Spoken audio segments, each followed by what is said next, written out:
You're visiting the Mom Next Door and our stories of faith. I'm glad you dropped by for a visit. Please stay a while and hear what the Lord has done in the lives of moms just like you and me. Hi, friends. Welcome to the Mom Next Door Stories of Faith. I'm your host, Pam Fields, and I'm so glad you are here. Do you guys remember when you were dreaming of motherhood? And what did you envision? My guess is it had to do with balloons and hugs, snuggle time, birthday party, and all of the flowery, beautiful moments that you might want to capture and put on Instagram. How about when you were actually pregnant or expecting an adoption, when you're counting down the days? Those days were like what to expect when you're expecting books. They were what to expect in the first year. And maybe you went to MOPS or you had support group club type things for young moms, new moms, right?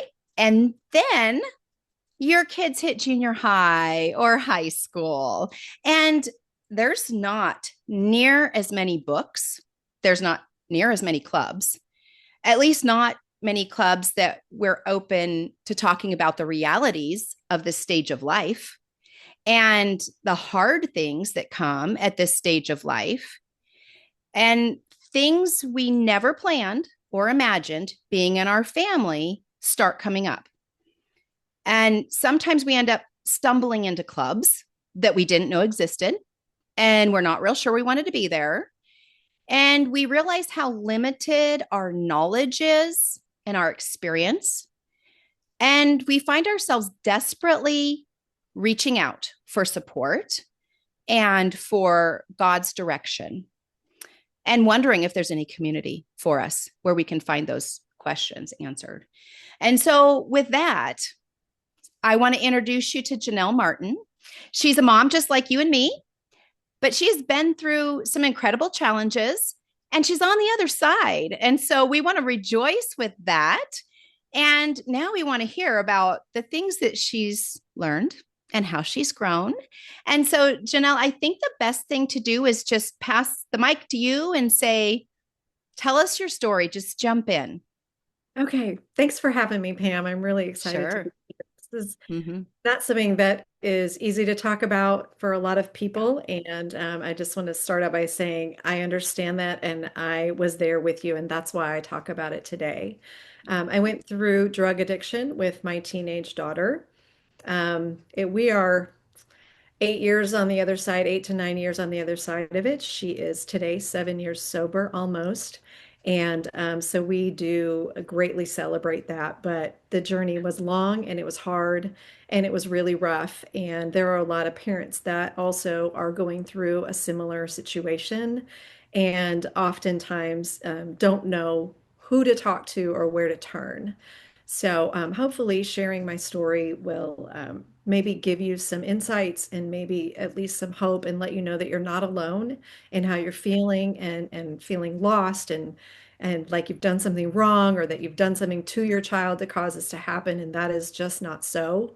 Um, so um, so here we go. Yeah.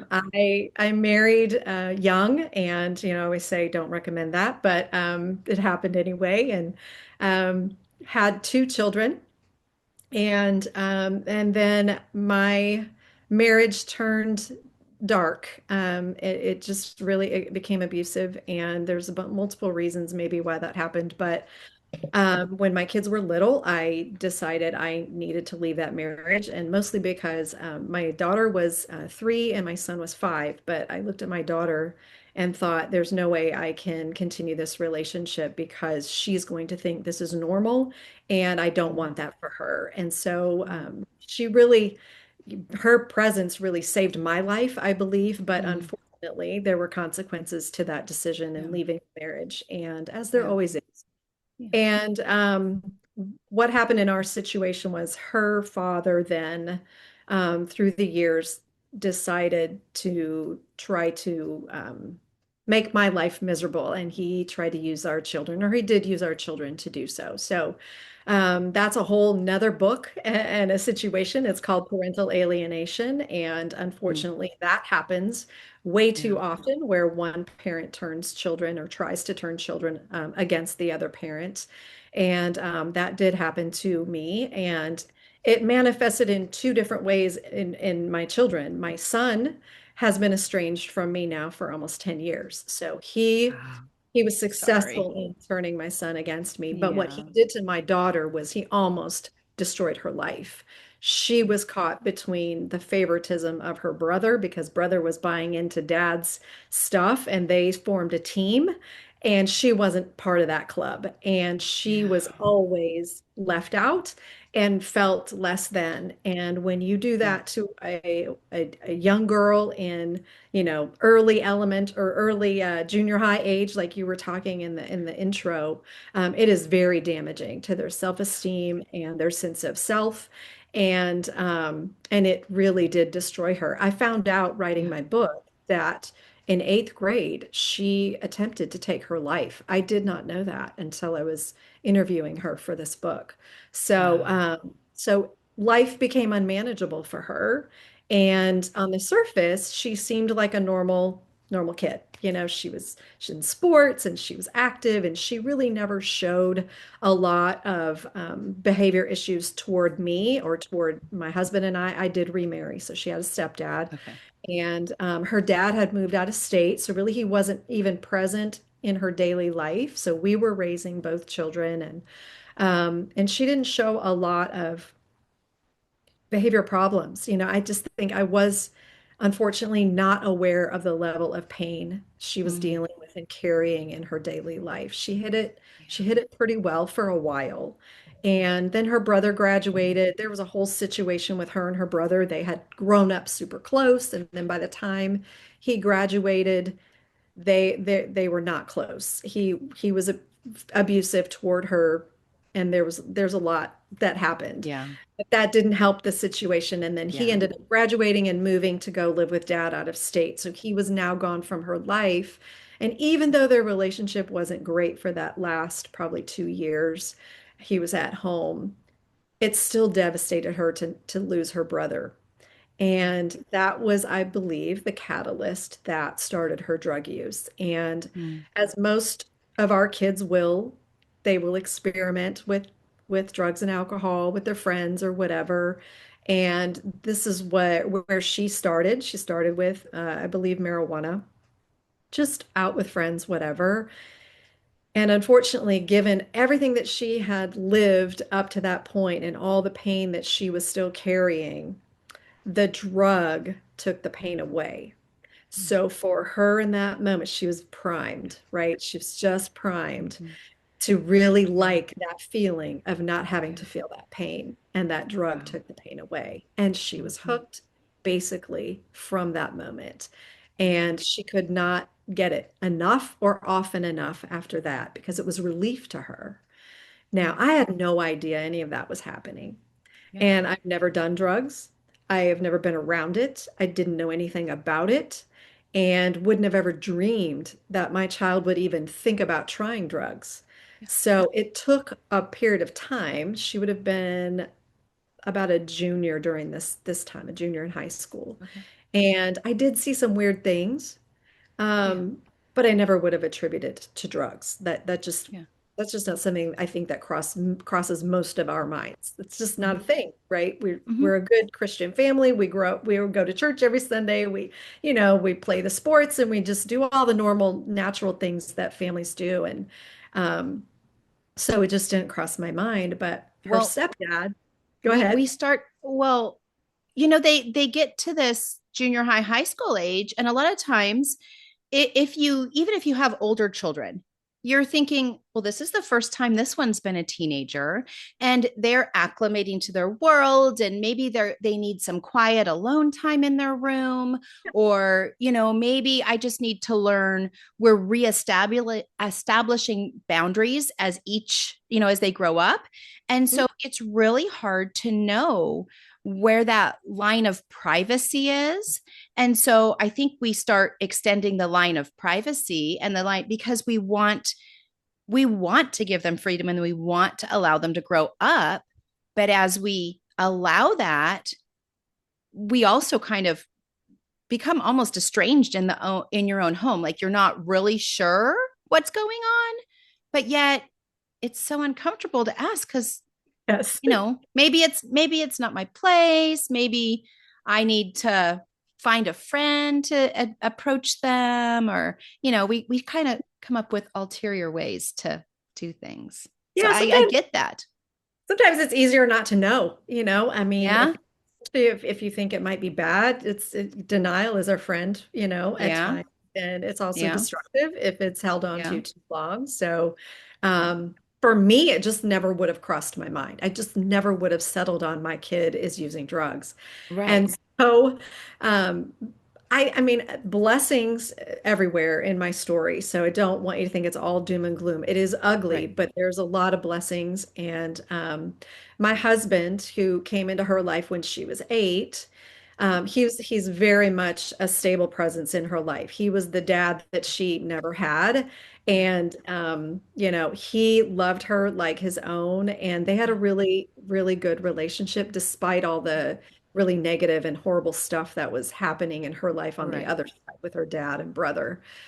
So he was integral too for me, even though at the time I didn't love it. He's a little bit less emotionally involved because this is his stepdaughter, Yeah, not his biological daughter. yeah, Didn't mean he loves her any less, but he could see things that I yeah, really couldn't see. yeah, And he yeah. was in my ear telling me something's going on. I think you need to ask more questions. I Mm, think he never really said, I think she's using drugs, but he really was he was seeing it. Something's happening.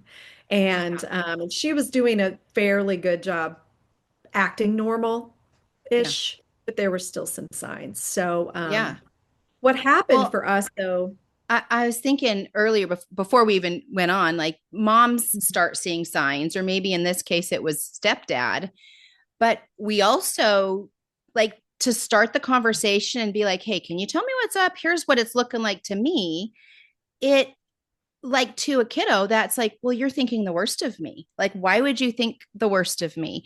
Or if there was nothing happening, we also don't want to plant the thought because sometimes not just kids, adults do this too, right? We do this. Like, well, if you're going to think that of me anyway, I might as well, right? that's what you think. And so it's such a touchy situation, how, and we don't have a script. We don't have a lot of, like I said at the beginning, there's not like what to expect when you think your child might be on drugs. I mean, there's just, No, it doesn't exist. I mean, where do you no, go? because So, okay. that's not supposed to happen. Right? It's Right. not supposed to happen. Our children are supposed to follow the path of everyone else. You graduate high Yeah. school and you go to college and you get a Mhm. job and you have families and all the good things and Confetti and all all the, of it. Mhm. balloons and yes, Yeah, of course. exactly. Exactly. And for me, to your point, I wasn't going to accuse her of doing anything without proof. Yeah. And so until I had proof, I didn't feel like there was much of a conversation to have because it could Mhm. go either way. And Yeah. if she's doing something and I don't have proof of it, she's going to lie Hmm. course. Yeah. So it's just more of like paying more attention, being a little bit more vigilant, asking a few more questions when she's asking to go somewhere with who are you with, those kinds of things, which I had always done. I'd always paid attention to who she's hanging out with and, making sure that I talked to the parents before she went anywhere. So I was a hands-on parent. Just in case anybody is wondering, yes, Yeah. I was very involved and still this happened. Hmm. So another blessing, and not I didn't feel like a blessing at the time, but looking back, this had to have happened for us to be where we are today, is that summer between her junior and senior year. a classmate of hers that we had known since they were babies, basically. They were never like best friends or anything, but they were in the same grade at school. But she reached out to me on Facebook Messenger and she expressed concern that my daughter was not only using drugs, but her use had ramped up and it seemed to be getting, it was troubling to her.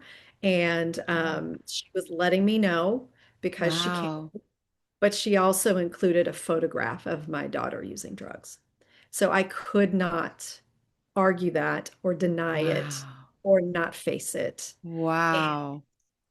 I thanked her for telling me because I did really, I was grateful for Yeah, it. bless her. But How, at the same time, it felt like I just got stabbed in the heart and I did not know what to do. Of course, I had to confront her, but this was something I've never dealt with. So I'm a pretty smart person, but it just, it blew my mind. It rocked my world in ways that I just can't even hardly explain. And yeah, you're so, not trained for this. You can't be no. trained, no matter how educated you are. It's Right. just, yeah. Yes. So we confronted her and, she cried and she made excuses and she was sad. And we decided to get her a counselor and Yeah. she wanted a dog. And we basically just said, whatever you want, we'll do. You just can't do drugs anymore. Yeah. That, that is a boundary we're setting. No drugs anywhere near the house. No, none, zero. You Right. can have what you want if you stop. Well, she Right. never really said she was going to stop. But we did do the dog. We got her the dog. We did do a counselor. I did Yeah. not know. This is my naivete here. I did not Hmm. know that there were counselors who did not understand or know a lot about addiction. And unfortunately, the counselor that we got for her was one of those. She was not well versed in addiction. And because of that, she was really unhelpful. And my daughter very Mm. quickly figured that out. And after her first session with the counselor, she realized this woman didn't know anything. And so she went high to the next few sessions, still didn't know. And then she told me she didn't need to go anymore. And I thought, okay, well, she must be feeling better. Everything must be good. And the And counselor's not picking up on it. So nope, she's not like, nope, Janelle, she's not ready. I mean, I saw, yeah, clueless. Yeah. clueless. And that breaks my heart knowing that now. I didn't know that at the Yeah. time. Yeah. But things did get better. So she had gotten caught. So things did get a little better. Like and maybe she just got better at hiding it. But it felt like, okay, well, we've kind of dealt with this. We're moving forward and we're now into her senior year. And of course, she's going to graduate and, go to college. And there's a whole lot coming. And Yeah. we're excited for it. But during that first semester of her senior year, over time, looking back, of course, um, I could just see her spiraling down. And Yeah. that just looked like the light in her was going out. It was dimming until it felt like it was out. And that looked like not combing her hair, not, I mean, she would wear drab clothes, dark colors, too Mm. baggy. She was always a tiny, Yeah. tiny thing. And she just, Yeah. over time, it was just like the darkness was taking over her. Mm. And I knew it, but I still didn't want to admit it, I guess. Yeah. I still had the dream that all parents have is, she's gonna be great. She's gonna be normal. She's gonna graduate. She's gonna do all the things, prom and all of that. But Well, it's a about cycle. You're going right back to where you were before, going, I got to trust her. I got to extend her some yeah, privacy. I don't want to yeah, blame her for something that maybe isn't happening. And yep. so Still just, searching for proof before I yep. can address it. And kids are always trying to be unique and they want to be express themselves how they want to express themselves. And so you Hmm. don't, because it's not the way I would dress or it's Yeah. not the way I would, do it. It's Yeah. hers. It's her Yeah. life. So you don't really want to make them feel, bad Yeah. about their choices in that way. You want them to feel the freedom Yeah. to Yeah. express themselves. So I really didn't do or say a whole lot. It was concerning. But again, right after Christmas, that during her senior year, I caught her myself being somewhere where she wasn't supposed to be. And by the time we had the conversation about it and I confronted her about it, her use was off the charts. Mm, And I didn't realize it until that moment, but we had I would say, a come to Jesus meeting. And I told her that she couldn't use drugs and that we had set that boundary. And I had told her she couldn't live with us if that's what she mm, was doing. And she unequivocally said, I'm not going to stop.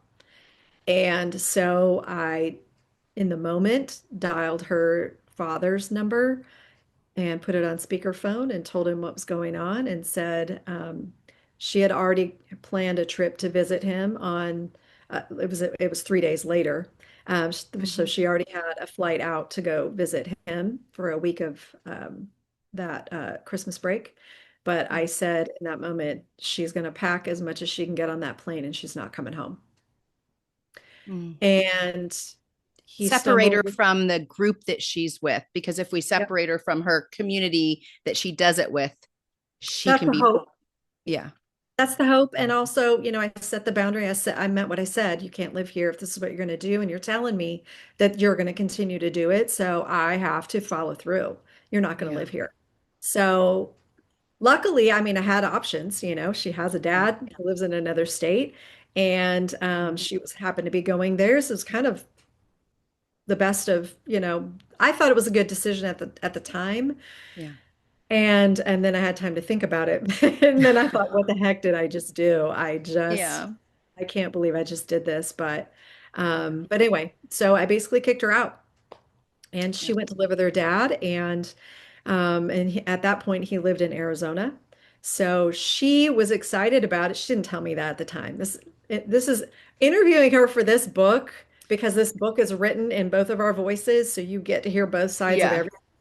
I learned a lot of things, and she was yeah, very excited about going to live with her dad because she felt like he had never been a dad. He's never been part of her life. So she was mm, going to go there and be his roommate. She was going to do whatever she wanted. He was going to let her do whatever ah, she wanted and stay out of her way.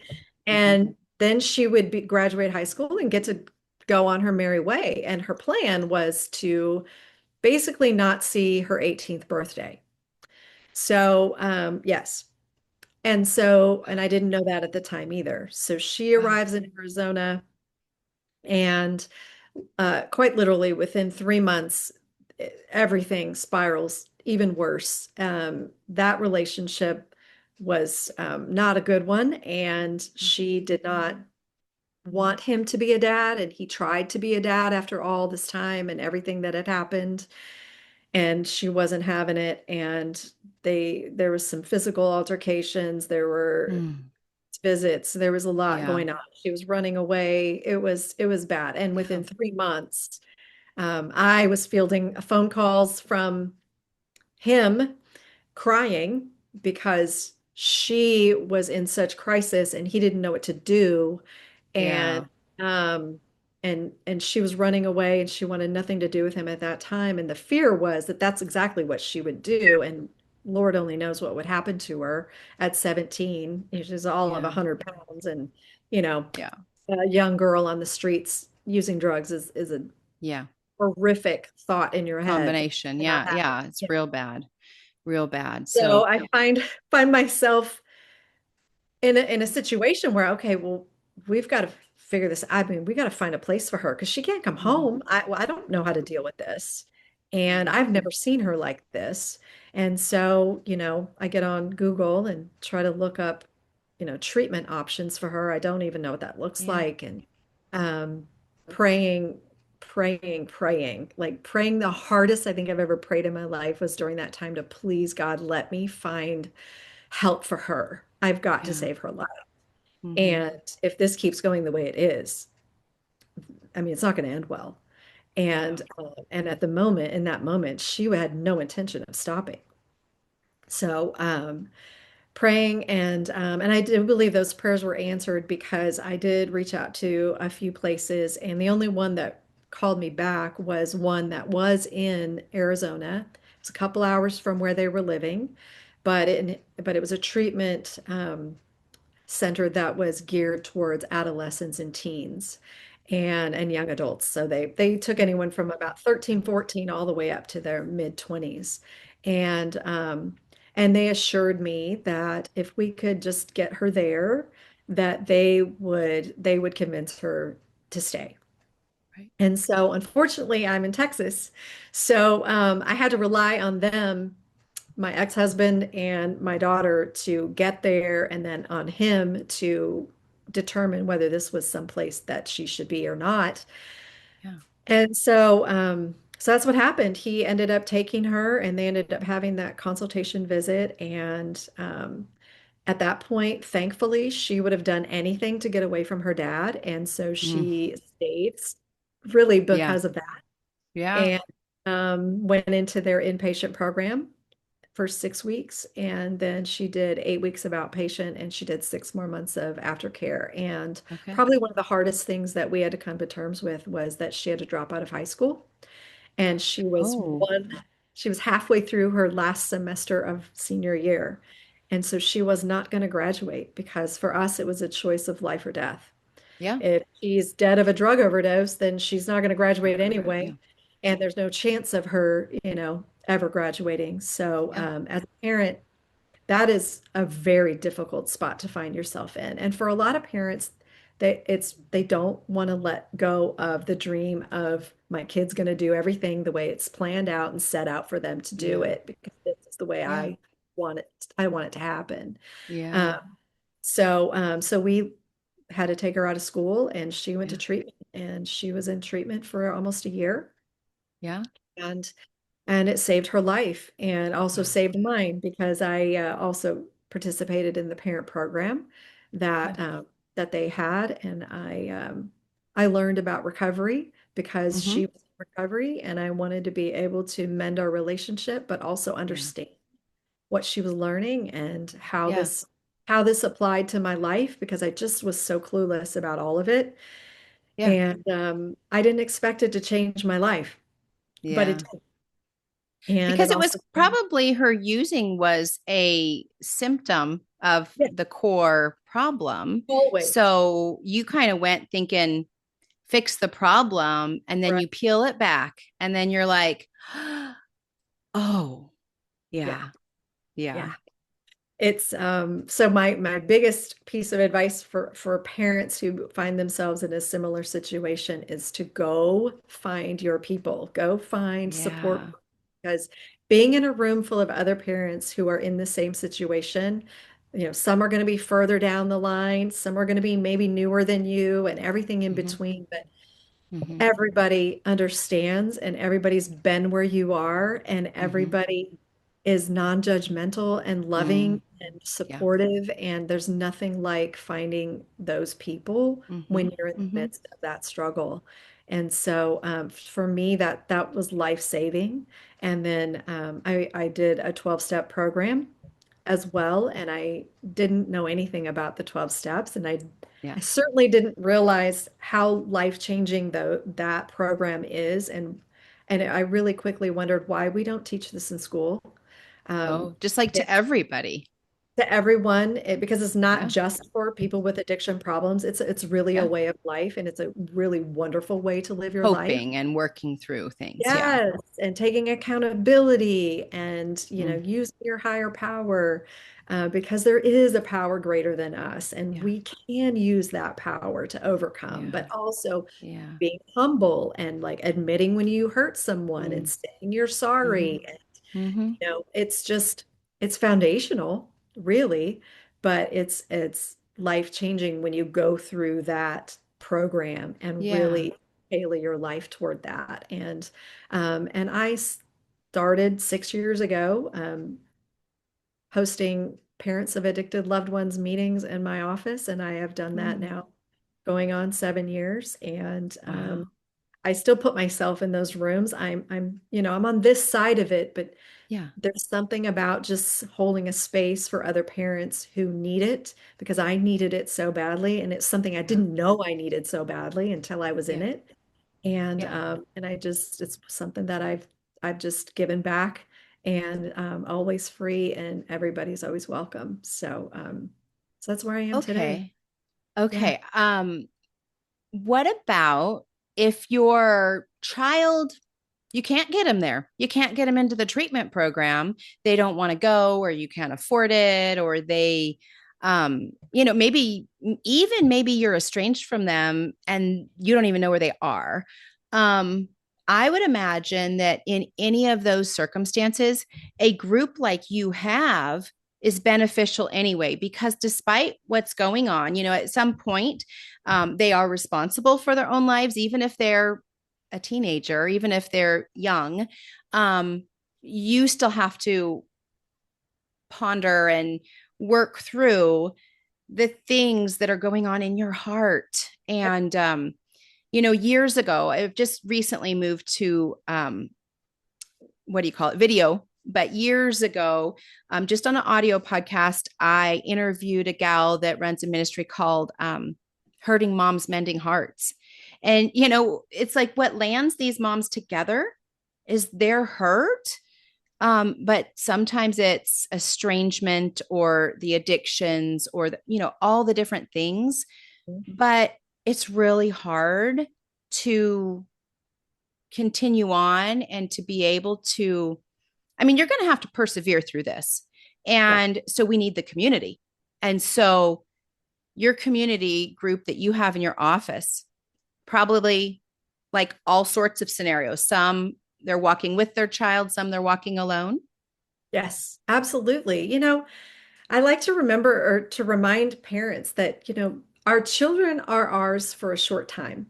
Yeah. They have their own lives to live, and we have our own life to live. Yeah. And it needs to be, our purpose needs to be fulfilled in this world, in this life, regardless of what our kids are doing. I'm not saying that flippantly. It can be very difficult to move forward with your life when your child's Yeah. not doing well. I understand that. Right. But they do get the choice to live their life the way they want to live it. And how you Yeah. live yours can affect the way that they live theirs. And that's one Yeah. thing that is really important to learn is that when you set boundaries and you move forward in your life, regardless of what they're doing, it Mhm. may cause them to look up and go, oh my goodness. I don't want to live this way because the world is moving away from me. They're moving forward and they're leaving me here. Yeah. And so, also, when you have a child that's not yet 18, you have a lot of power. Yeah. So if you can get them into treatment, because even if they don't want to go, find a place like we did that can get them to stay. Yeah. And if it's not an adult center, you don't want to send a child to an adult center, but there are some adolescent treatment programs out there, and I would highly recommend the one that we used, and it's Hmm. called the Pathway Program. But Hmm. you have a lot of power, and if you miss that window, if you wait, if you don't do it before they're Yep. 18, then you run the risk of that person taking 10 more years in their addiction before they'll get help. And that's a Yeah. long time. There's a lot True. of True. dangerous drugs out there, and we have overdoses happening at an alarming rate. So I personally would not take that risk. Yeah. Oh, I get it. I have a friend who their child turned 18 when they started to discover all this. Mm, And it did. It took years, because yep. then you have to have that grown child come to the knowledge or decision or Yep. realization that there has to be a change. And you're just waiting as a parent. You're waiting. You're ready. You may be ready to drive them there, to support them through that. But until they say go, your hands are tied because they're over 18. So that kind of goes back to what, earlier, when it's like, well, maybe I need to give them their privacy. I need to give them a little space, let them have a little time. The clock is ticking.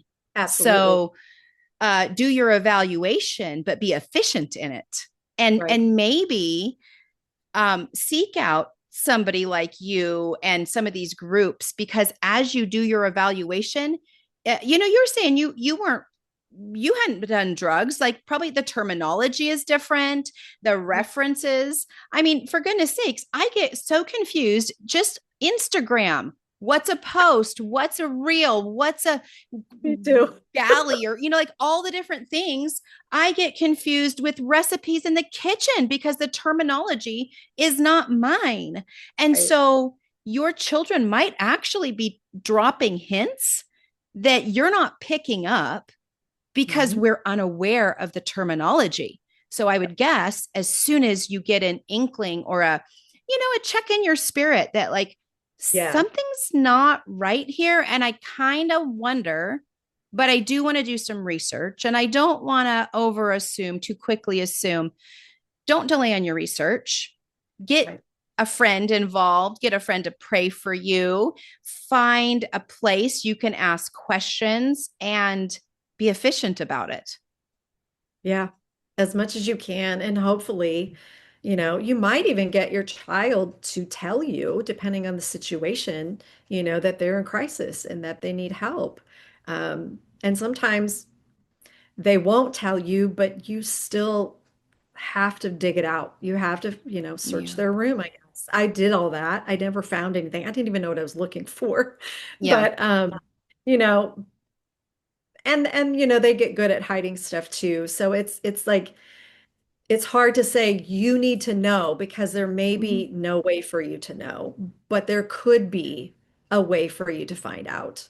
There could be. And in my case, I was told, and then I was also, and I do think it was a total God moment, putting me in the right place at the right time to catch her that second time. Yeah. And the only Yeah. reason I did, it made no sense. Wasn't Yeah. doing something that I always did. It was just a random thing that I Yeah. happened to be going on a Friday to get my oil changed. And I saw her going the wrong way from where she should have been and Mm. followed her. And Mm.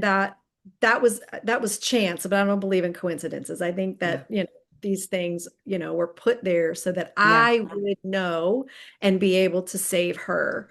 Yeah. And so sometimes we just miss that. Maybe we're not looking, maybe we're Mm. not paying attention, but I do think God does that for us. Yeah. And so and there's a lot of those in our story. Yeah. I think it was on one of these interviews years ago. I was talking to somebody and they said, instead of asking your child, like, hey, are you doing drugs? Yeah. Say, you know what? Your friend Stephanie, like, how's she doing lately? I haven't seen her much. Or, oh, your friend Jill, she's dressing with a lot of dark clothes. She didn't used to dress like that. What's up with her? How is she doing? And if you, instead of asking your child directly, if you kind of interview them about a friend and ask them some questions as a friend, it's interesting because their eyes, they may say, well, yeah, they're kind of messed up, but I've always been their friend, so I'm going to be there for them. Oh, really? In what way are they messed up? Like, is there anything I can do to help your friend? And so if you offer to help their friend and you don't flip out and you show compassion and kindness and acceptance of their friend and their friend's struggle, then they start to register that as like, wow, I thought she'd totally lose it. But when I told her about, whatever, she didn't. Like, maybe my mom is an okay, safe person to tell this, and I had not heard that before. And I'm very direct. So I'm like, okay, go right to the source, get the information, be efficient. And so when somebody told me that, I thought, oh, I'm going to have to remember that because in so many circumstances, in parenting, we could use that to, Yeah, for find sure. out more. For sure. I mean, because they're going to talk to you more if you're not going to fly off the handle. You Yeah. know, Yeah. I'm not certain that we didn't have some of those conversations because in Yeah. my daughter's case, her friend group completely shifted, Mm, and I wasn't yeah. a big fan of Yeah. that, of some of the people that I could see her hanging around with. But Yeah. again, she gets to make her own choices. I can't choose Yeah. her friends for her, Yeah. and they were polite and they were okay when I was around them. So it wasn't, Yeah. So how's I she still need doing help. now? She's doing great. And I, Yeah. and really the fun thing about our story is we went through all of that, and I did write a book about it, and I'm going to show it to Mhm. you. And it's Yes. told from both of our perspectives, so you get the whole ugly story. But Uh-huh. 3.5 years ago, she came to me. I had started a holistic mental health practice with Okay. neurofeedback, and I was becoming a counselor. And she Okay. came to me and she asked if she could work with me. And so we are now business partners, and we have grown a holistic mental health practice in Houston called the Mind Connection now, working together Okay. every day for 3.5 years. And I Wow. would never have seen that coming in all my life, but there is nothing better than being with her and having this adult partnership with her. And we are best friends, and we are also partners. And she brings a lot to the table because she's younger than me, and Yeah. so I love having that perspective. But she's also got a lot of lived experience, Yeah. and that helps her in giving back and helping people. And we devote our time and our business helps other people with mental health issues, which is very much related to addiction. So we help a lot of people who have Yeah. been through or going through addiction and then also have the mental health struggles. So it is a very rewarding job, but it is also just really special that we get to work together. So one of the things that I learned about perspectives too is in interviewing my daughter for this book, and it's one of the reasons I really am proud of this book is because it gives you both sides of the story. Hmm. And there are things that you would think that we would think the same way on, and things that you would think that we wouldn't. And this really shows you how different and Mm. yet the same we viewed the situation, and Hmm. seeing it or getting the perspective of the person who is using drugs and who is addicted is really mind blowing when you Hmm. don't, like, you've never been there and you're on the side of the parent who is just, of course, trying to fix everything and get them to stop and whatever. But I just think it's so important to know both sides of the story, both Yeah. perspectives. And we do bring that into our business. It does Yeah. help us here with our clients and the people that we work with Mm. here. Yeah. So it's really important. And, we could not be in the place where we could try to understand each other if we hadn't gone through recovery. Yeah. We just truly didn't understand each other until we were in recovery. Yeah. And that Yeah. helped us rebuild a relationship. Yeah. Yeah. Well, thank you for sharing your story. I am so appreciative of it. I know that there's somebody listening who maybe it's their story and they're just really being timid, not so sure, sure where to go, who to contact, resources or gathering things. And so I'm glad we're here for them. And I want to mention that what do you call it? A link to your website and your Instagram, Facebook. I think you're on TikTok. All those things will be in the show notes. So if you just go to that, you'll find her. If you just want to mention the name of your website, though. Yes, it's ourbeautifulrecovery.com. There Yeah, we go. I love that. And so, if we missed anything, tell me real quick. Otherwise, we're just going to close out in prayer. sounds good. Yeah, Okay. All right. Lord, I do thank you for this meeting and a time to hear how you touched this family. You took them out of a miry pit and you set their feet on solid rock. You reached out and coordinated circumstances that probably shouldn't have been as she was driving along and then picks up. And we do trust that you will do that with our families, with our children in all sorts of circumstances. Lord, I pray for eyes for us to see the needs of our kids, to see the needs of our neighbor kids or our children's friends. Would you just give us a little more perception, a little more understanding, and then the bravery to step forward, um, to intervene, even when it's uncomfortable? Lord, I just pray you will carry us with your peace as we walk through these things. Our goal is to raise children who love you and who share that faith with others. And the life we live, the world we live in, there's struggles, and we are not immune. So, Lord, I just pray for our families today, that you'll just remind us of your presence and equip us for today. And I thank you for Janelle sharing her story. And I just pray that it was encouragement to somebody today. So I thank you for this time and these ladies who were able to listen with us today. In Jesus' name, amen. Amen. That was beautiful. Thank Right. you. All right. Well, Janelle, it was so good to get to know you. And we'll meet again sometime, Yes, somewhere. Thanks for hope being here so. with us, friends. We'll see you next time. Bye-bye. I hope that you've been encouraged or challenged in your faith today, and that something we discussed prompts you to grow deeper in your walk with the Lord. If it has, make sure you tell a friend so they can grow along with you. And if you or a friend would like to be a guest and share about God's faithfulness in your life, please email me at podcast@tendingfields.net. Because when we tell of God's faithfulness, we never run out of stories. Whatever is true, whatever is noble, think on these things